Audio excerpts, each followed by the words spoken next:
ఇప్పుడు నేను ఒకటి అడుగుతా, లైవ్ లోనే ఉన్నాం. ఓకే. సో ఆ చేసిన వ్యక్తి ఎవరు ఉన్నారు చెప్పగలరా?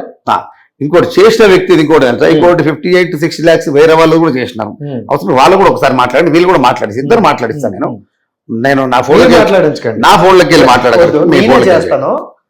ఏంటంటే ఇప్పుడు మీ ఫోన్ లో నుండి చేస్తే మీరు ఎలాగైనా పాజిటివ్ అని చెప్పుకుంటారు, ఎవరో తెలియదు, నాకు ఒకసారి నెంబర్ ఇవ్వండి, మాట్లాడండి. పర్లేదు. అట్లా ఇప్పటి వరకు నా లైఫ్ లో నేను ఎప్పుడు కూడా ఇట్లా లైవ్ లో ఇట్లాంటి పని చేయలేదు. ఎందుకు అంటే వాస్తవాలు కొన్ని జనాలకు తెలియాలి. నిజంగా లల్లన్న ఎలాంటి వ్యక్తి, లల్లన్న మంచి వ్యక్తియా కాదా, ఏంది ఏం సంగతి వాళ్ళు కూడా ఒక ఐడియా ఉండాలి. కాబట్టి నా గురించి తప్పు కంటోళ్ళు అనుకునేటోళ్లకు ఇది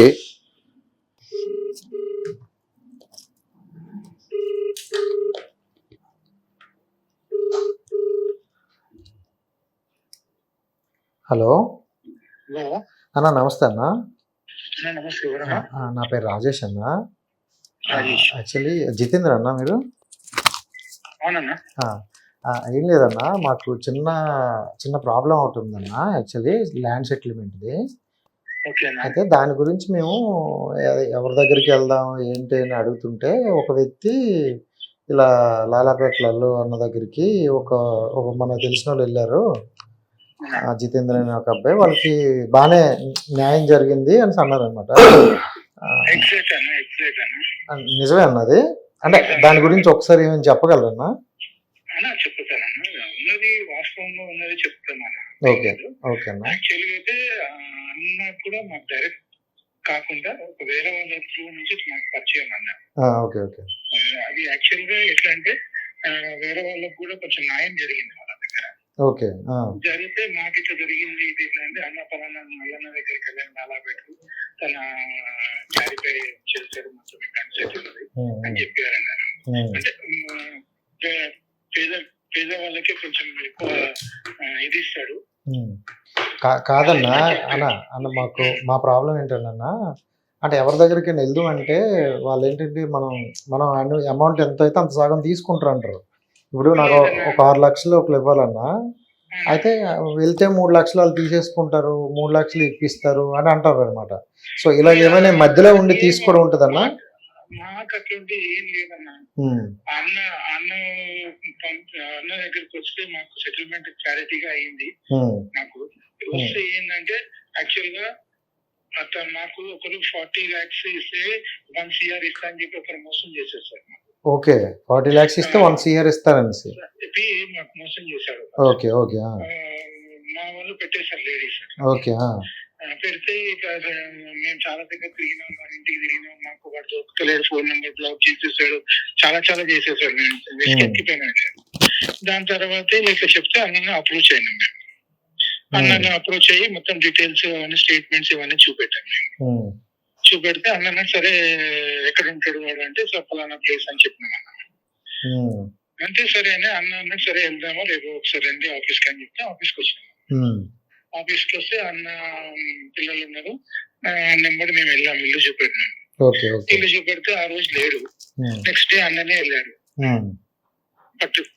పట్టుకొని అన్నాడు, తను పట్టేశాడు. మాకు ఫోన్ చేసి మేము వచ్చాము, కూర్చోబెట్టి సెటిల్మెంట్ చేసి. కాదన్నా ఇప్పుడు మీది 40 lakhs కదన్నా, అంటే మధ్యలో వీళ్ళు ఏమైనా తీసుకున్నారన్నా? ఒక 10-15 లక్షలు తీసుకుంటారని విన్నా. లేదన్నా, ఇంతవరకు ఏం తీసుకోలేదు. పర్లేదన్నా, నిజం చెప్పండి, ఎందుకంటే మాకు కూడా మేము మళ్ళీ ఇవ్వాలన్నా ఒకవేళ అంటే ఏం లేదన్నా. ఇప్పుడు అదే అన్నా ఖుషిగా ఇవ్వాలి. అన్న కూడా ఏంది, మేము మాకు ఇప్పించినందుకు మేము ఖుషిగా ఇవ్వాలి, అంతేగాని అన్నేం. అంటే కొంతమంది ఏమన్నారంటన్నా, ఇలా వెళ్ళిన తర్వాత మీరు వాళ్ళు డిమాండ్ చేస్తారు, ఇవ్వకపోతే మళ్ళీ మీ మీద కూడా కొంచెం ఇలా రుబాబు చేస్తారు అని అన్నారనమాట. అందుకని ఒకసారి వెళ్లే ముందే ఇంతకు ముందు ఎవరైనా హెల్ప్ చేసిన వాళ్ళు ఉంటారు కదా, వాళ్ళని అడిగి తెలుసుకుందాం అని. అంటే మనకి ఇప్పుడు ఏంటంటే మీలాగా 40 లక్షలు కాకపోయినా మాకు ఒక 6 లక్షలైనా మాకు అదే ఎక్కువ కదన్నా, అందుకని. లేదన్న, మాకైతే సగం అమౌంట్ ఇప్పించాడు, ఇంకో కొంచెం అమౌంట్ ఉన్నది, అది మాకు ఈ నెలలో ఇస్తా అని చెప్పి అతను ఒప్పుకున్నాడు. అదేం లేదు, అన్న దగ్గర పోయినప్పుడు మాకు సక్సెస్ఫుల్ గా అయింది. ఎందుకంటే మాకు మేము అన్నకు ఖుషిగా ఇచ్చేసేది. సరే అన్న, ఇది అన్న సరే ఒక్క నిమిషం ఆగండి, మీరు చెప్పింది అయిపోయింది, నేను ఒక్కసారి చెప్తాను వినండి. అంటే ఫస్ట్ ఆఫ్ ఆల్ ఇవన్నీ చెప్పిన థ్యాంక్ యూ సో మచ్ అన్న. ఇప్పుడు ఏంటంటే నా పేరు యాంకర్ రాజేష్ అన్న. అయ్యో నేను యాక్చువల్లీ అన్న దగ్గరే ఉన్నాను, ఇంటర్వ్యూ చేస్తున్నా యాక్చువల్లీ. ఓకే సో మీరు ఇలా చేస్తారంటే సెటిల్మెంట్ ఎంత తీసుకుంటారు ఏంటి అని అడిగితే నేను రీసెంట్గా ఒకరికి చేశాను, ఎంత తీసుకున్నా మీరే అడగండి వాళ్ళు ఏం చెప్తారు అన్నారన్న. నిజంగా అంటే అన్న ఏం చెప్పారు యాజ్ టీజీ మీరు అదే చెప్తున్నారు. ఈ మధ్యన ఏంటంటే ఇలా చేస్తే అంటే వాళ్ళ ఫోన్లో నేను చేస్తే తెలిసిపోతుంది వాళ్ళు ఇలాగే చెప్తారులే అనుకున్నా.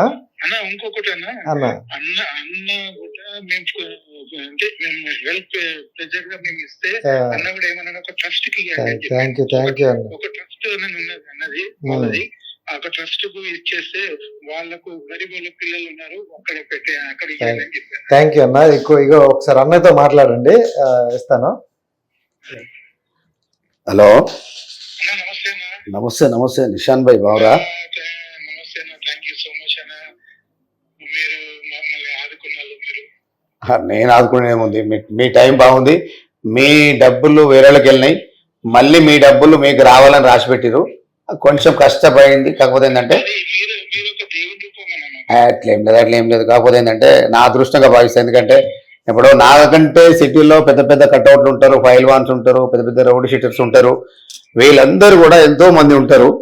అయితే వాళ్ళందరితో పాటు నాకు కూడా దేవుడు చిన్న అవకాశం ఇచ్చిండు 10 మంది దగ్గర రావడం.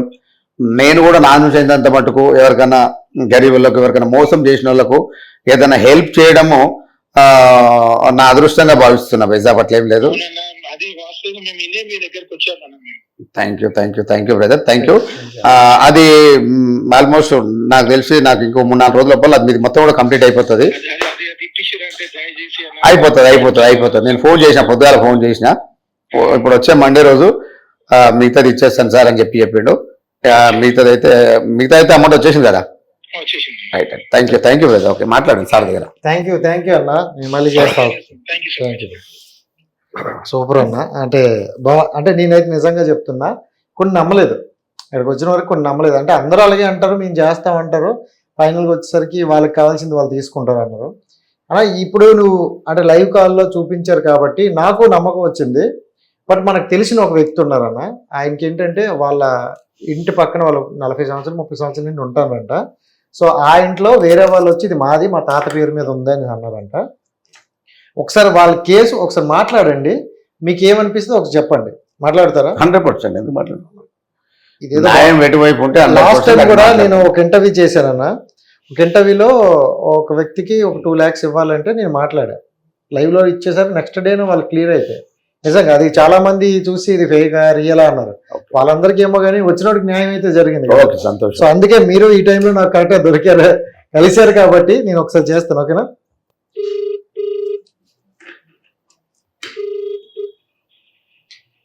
అన్న? నమస్కారం అన్న. నమస్తే అన్న. నేను రాజేష్ అన్న. నమస్తే. బాగున్నారా? బాగున్నానన్నా. అయితే ఇప్పుడు నేను ఒక ఇంటర్వ్యూకి వచ్చానన్న. యాక్చువల్లీ ఇంటర్వ్యూ అవుతుంది ఇక్కడ. ఒక అన్న ఏమో లాస్ట్ అంటే బిఫోర్ కొంతమందికి హెల్ప్ చేశారు, ఏమైనా సెటిల్మెంట్ ఉన్నా లీగల్ పరంగా మేము వాళ్ళని సెటిల్ చేస్తాం అని అన్నారు. సో లాస్ట్ టైం మీరు ఒకసారి నాకు కాల్ చేసి ఇది అన్నారు కదా, ఏదో ఇల్లు గురించి ఏదో చెప్పారు. అదైతే అన్న ఇక్కడ ఉన్నారు, ఒకసారి మాట్లాడతారా? ఒకసారి మీరు చెప్పండి, అది ఎంతవరకు క్లియర్ అవుతుందో చెప్తారా? ఇవ్వండి. హాయ్ బ్రదర్, చెప్పండి బ్రదర్. నమస్తే బ్రదర్, బావురా? బాగున్నా. మీరు బాగున్నారా? Fine brother. మనది ఒకటి ఇల్లు ఉన్నదన్న. ఓకే. అయితే మా తాతల పేరు మీద ఉన్నదన్న అది. ఓకే. అయితే వేరే వాళ్ళు కూడా వాళ్ళ తాత పేరు మీద ఉన్నదని వాళ్ళు కూడా డాక్యుమెంట్ తీసుకొని వచ్చారన్న. ఓకే. ఇప్పుడు ప్రజెంట్ గా మాకు అక్కడ ఉండనిస్తలేరు. ఓకే. మాకు కొంచెం న్యాయం చేయాలన్న అది దాని గురించి. ఇది ఎక్కడ వస్తుంది వైసా ప్రాపర్టీ మీది? ఇది మాది ఓల్డ్ సిటీ అన్న. ఎన్ని గజాలు ఇది? ఇది 200 yards ఉంటది అన్న. ఓకే. అందులో ఇల్లు ఉందా? ఇల్లు ఉన్నదన్న, పాత ఇల్లు ఉన్నది. ఓకే. ఆ ఇంట్లో ఇప్పుడు మీ తాత వాళ్ళు అంటారు, మీ తాత వాళ్ళ నుంచి మీరే ఉండేదా? మేమే ఉండేది. ఒకటి కూలిపోయింది అన్న అది. ఓకే. ఒకటి కొంచెం ఉన్నది ఇప్పుడు ఇల్లు. వేరే వాళ్ళు కూడా డాక్యుమెంట్ తీసుకొని వచ్చారు ఇది మాది అని. వేరే వాళ్ళంటే వాళ్లకు మీకు ఎలాంటి సంబంధం ఉంది? గోత్రం గాని, ఇన్సెల్ గాని, ఇంటి పేరు గాని ఏమైనా ఉన్నాయా? లేదన్న. వాళ్ళు ఏం డాక్యుమెంట్ తీసుకొని వచ్చారు? వాళ్ళు కూడా ఏంటంటే పాత డాక్యుమెంట్ తీసుకొని వచ్చారు. ఇది మాది కూడా, ఇది ల్యాండ్ మాది కూడా ఈ ల్యాండ్ అని చెప్పి. రిజిస్ట్రేషన్ ఉందా, నోటరీ ఉందా? పాత నిజాం కాలం డాక్యుమెంట్ ఉన్నది అన్నది. నిజాం కాలం సంబంధించిన డాక్యుమెంట్ అంటే మీ దగ్గర ఏం డాక్యుమెంట్ ఉంది? మాది కూడా అదే పాత డాక్యుమెంట్ ఉన్నది నిజాం కాలం. ఓకే, కబ్జాలు ఎవరున్నారు ఇప్పుడు? అంటే ఒక రూమ్ లో మేమే ఉంటున్నాము, మిగతా మొత్తం కూలిపోయింది అనమాట. ఇప్పుడు ప్రస్తుతానికి కబ్జాలో మీరే ఉంటురా? మీరు కబ్జాలో ఉంటే డాక్యుమెంట్ మీరు జెన్యూన్ అంటే మన బైసాబ్కి ఏదైతుందో ఒక్కసారి మీరు అప్రూవ్ చేయి. న్యాచురల్ గా మీరు కామన్ గా రండి. మా ఇద్దరు కొడుకులు కూడా అడ్వకేట్సే. మీ డాక్యుమెంట్ జెన్యూన్ గా ఉంది అనుకుంటే అవన్నీ ఒకసారి చెక్ చేసి నిజంగా మీకు అట్లాంటి అన్యాయం ఏం జరుగుతుంది అంటుంటే కన్సల్టింగ్ పిఎస్ లో నేను కంప్లైంట్ చేపిస్తా. అది కాదు అనుకున్నా కూడా ఆ ఓల్డ్ సిటీలో నాకు సంబంధించి నా మిత్రులు కానీ నా ఫ్రెండ్స్ కానీ వేల మంది ఉన్నారు, మంచి లీడర్స్ ఉన్నారు, పెద్ద మనుషులు ఉన్నారు. వాళ్ళందరినీ కూడా నేను దగ్గర పెట్టుకొని మీకు 100% మీకు న్యాయం చేసే ప్రయత్నం నేను చేస్తా. మీరు డోంట్ వరీ, బేఫికర్ ఉండండి. ఓకే, మీ సైడ్ న్యాయం ఉన్నదంటే 100% మనం సపోర్ట్ గా నిలబడతాం. సంతోషం. మీరు వాళ్ళు తాత కంటే మీరు మన్మన్లా కాదా ఇవన్నీ కూడా మీరు ఒకసారి నేను కూడా నిర్ధారించుకోవాలి కదా.